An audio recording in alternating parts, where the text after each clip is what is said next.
প্রিয় স্যারকে গঠনমূলক কথা বলার জন্য। ইনশাআল্লাহ আমাদের নবদিগন্ত শিল্পী গোষ্ঠী এগিয়ে যাবে আপনাদের সকলের ভালোবাসায়। এই পর্যায়ে ছোট্ট করে কথা আমাদের নিয়ে আসছেন আমাদের আজকে নবদিগন্ত শিল্পী গোষ্ঠীর সম্মানিত সভাপতি স্যার, আমার অত্যন্ত প্রিয়ভাজন মানুষ প্রভাষক আব্দুর রশিদ চৌধুরী স্যার। আসসালামু আলাইকুম ওয়া রাহমাতুল্লাহি ওয়া বারাকাতুহু। আলহামদুলিল্লাহি রাব্বিল আলামিন। নবদিগন্ত শিল্পগোষ্ঠী সাপাহারের নতুন দিগন্তের উন্মোচন করবে আশা করছি। তো আমরা বক্তৃতার কোনো ডেকোরাম ফলো করছি না, কারণ এই সময় বক্তৃতা শোনার মতো কোনো কারো মানসিকতা নাই, আমাদেরও বলার মতো নাই। তো স্যার যে কথাটা বলে গেছে অত্যন্ত সুন্দর, যে আমাদের আর্থিকভাবে এবং মানসিকভাবে এই শিল্পগোষ্ঠীর পাশে দাঁড়াতে হবে। আমাদের এই প্রোগ্রাম অত্যন্ত অল্প সময়ে অগোছালোভাবে আমরা শুরু করেছি। অপসংস্কৃতির বিভীষিকায় আমাদের এই ক্ষুদ্র আয়োজন অত্যন্তই ক্ষুদ্র, তারপরও আমরা রুখে দাঁড়াতে পেরেছি। আমরা চেষ্টা করছি, এখন আপনাদের সহযোগিতায় আমাদের এগিয়ে নেবে। তো আমাদের কালেকশন তো ওরকমভাবে করিনি। তো আমাদের এই সদস্যরা আপনাদের এখানে একটু ব্যাগ নিয়ে যাবে, আপনারা যে যা পারেন আপনারা দেওয়ার চেষ্টা করবেন। আমরা প্রথমে এই চট বিছাইছিলাম, পরবর্তীতে আপনাদেরই পরামর্শে আমরা আবার 400 চেয়ার আনলাম, সেটাও ভরে গেছে আলহামদুলিল্লাহ। এত সুন্দর আয়োজন এবং আপনাদের দর্শক শ্রোতার মনোমুগ্ধতা আমাদেরও মুগ্ধ করেছে। পূর্ব দিগন্তের এই নতুন সূর্য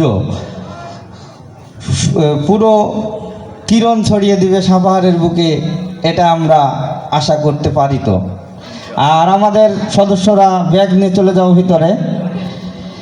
আমাদের সংস্কৃতি আজকের নতুন নয়, আমরা সংস্কৃতি বলতেই বুঝি গান বাজনা ডিজে পার্টি, কিন্তু আসলে 1400 বছর আগে 700 খ্রিস্টাব্দে এই ইসলামী সংস্কৃতির উন্মোচন ঘটেছিল মধ্যপ্রাচ্য থেকে এবং সৌদি আরব থেকে। আমাদের নবী মুহাম্মদুর রাসূলুল্লাহ সাল্লাল্লাহু আলাইহি সাল্লামের তার নির্দেশনায় চলেছিল।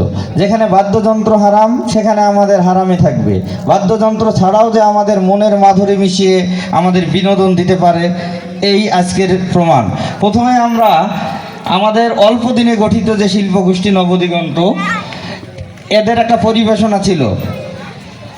ওরা অল্প রিহার্সেলে সুন্দরভাবে উপস্থাপন করার সুযোগ পেয়েছে। ওদের আরও মেসেজ ছিল সেখানে, কিন্তু তারা আপনাদের সেই মেসেজটা দিতে পারেনি সময়ের সংকটের জন্য। আর আমাদের যে এত অতিথি আসছে, আর আমাদের যারা মানে আমরা দাওয়াত করেছি উদ্ভাবন শিল্পগোষ্ঠী, তাদের আরও পরিবেশনা ছিল, ফিলিস্তিন সহ আরও অনেক বিষয়, কিন্তু আমরা সব দিক বিবেচনা করে ওদের আর পরিবেশনা নিলাম না। আর দিশা সাংস্কৃতিক সাহিত্য সংসদ যেটা, তারাও উপস্থিত ছিল, কিন্তু সময় যখন বেশি হয়ে যাবে তখন আপনাদের আর ধৈর্য কুলাবে না, এজন্য আমরা তাদেরকেও ক্লোজ করলাম। আর আমাদের যে আকর্ষণ, কোরআনের আকর্ষণেই তো মেন আকর্ষণ আমাদের। শায়েখ হাফেজ কারি আব্দুর রহমান আল আজহারি উনি উপস্থিত, ওনার তেলাওয়াতে আমরা আজকে মনোমুগ্ধভাবে পরিপূর্ণতা নিয়ে আসবো আমাদের অন্তরে এবং এখান থেকে বিদায় নেব। আর আমার একটা ঘোষণা আমাদের এই শিল্পগোষ্ঠীর পক্ষ থেকে, যে আমরা আপনাদের সেভাবে চিঠি করে দাওয়াত দিতে পারিনি, আপনাদের আলাদাভাবে বলিনি, আমরা মাইকিং করেছি।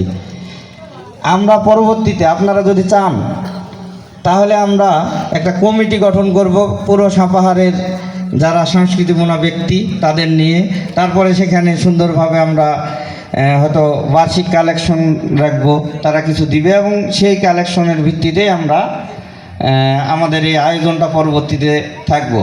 হয়তো আপনারা মনে করতে পারেন যে আমাকে একটা চিঠি দিল না, আমরা আসলে কাউকেই চিঠি দেইনি, আমরা কাউকে আলাদাভাবে বলিনি, শুধু মাইকিং করেছি।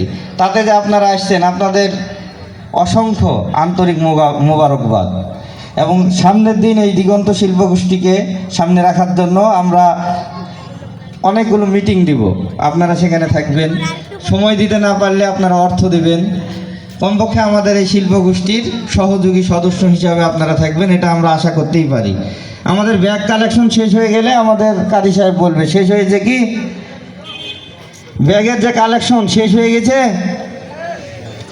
তাহলে আমাদের এখন পরবর্তী করবে, আমি আপনাদের দোয়া চাই এবং নবদিগন্ত শিল্পগোষ্ঠী দীর্ঘজীবী হোক, এটা আশা করি। আর আমাদের এই অন্তরের হৃদয়ে যে মানুষটা ইসলামী সংস্কৃতি বপন করেছিল, তিনি আর কেউ নয়। যেই সময় সিনেমা দেখতে আমরা যেতাম, সেই সময় আল হেলালে স্যার আমাদের ইসলামী সঙ্গীত দেখাতো কম্পিউটারের মনিটরে, সেই কথাগুলো আজকে মনে পড়ে গেল। সেই ব্যক্তিটা এখানে উপস্থিত আছে, তার সামনে হয়তো অনেক বেশি কথা বলে ফেললাম, এটা আমার বেয়াদবি মনে করি। তো সে স্যারের জন্য দীর্ঘায়ু কামনা করছি, স্যারের জন্য দোয়া করছি। আমরা অসংখ্য তার রুহানি সন্তান হিসাবে তার জন্য আমরা দোয়া করব। আল্লাহ তাআলা তাকে সুস্থতা এবং হায়াতে তাইয়্যিবা দান করুক, পাশাপাশি নবদিগন্ত শিল্পগোষ্ঠীর দীর্ঘজীবী হোক। সকলকে অভিনন্দন আবারও। আসসালামু আলাইকুম ওয়া রাহমাতুল্লাহ।